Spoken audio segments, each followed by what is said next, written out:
मंजुलता दत्त को एरिया रे आपण को गाँ जिला सदानंदपुर ग्राम आउ बालेश्वर जिला जिला आपण कौन कौन चाष सब करती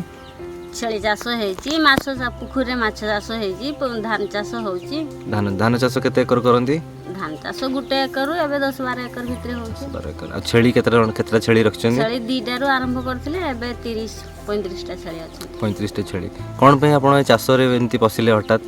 आपण स्त्री लोक है कि भितर आउ सासू ससुर सेतेबेले तो से सेमती आउ ये नथिले आउ स्वामी रुगा देह दुर्बल सी तो सेमती आउ खटी मुटी पालेनी आउ चाषबास इनके आगे गले आउ अच्छा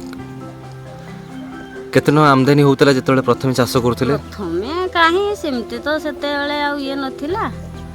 अल्परु स्टार्टिंग गुटे छळी बिक्री 2000-5000 एबे जा 15-20 हजार हाँ गुटे छळे एबे घर ठीक ठाक परिस्थिति अछि घर आपण स्वामी एबे चाष करि परछन ना स्वामी चाष करंतिनी एई छळे विषय रे टिके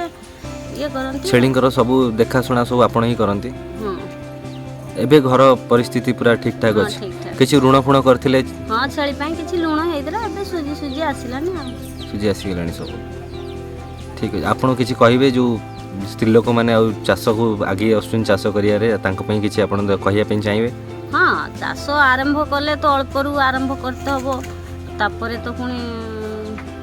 बेसी हबो ना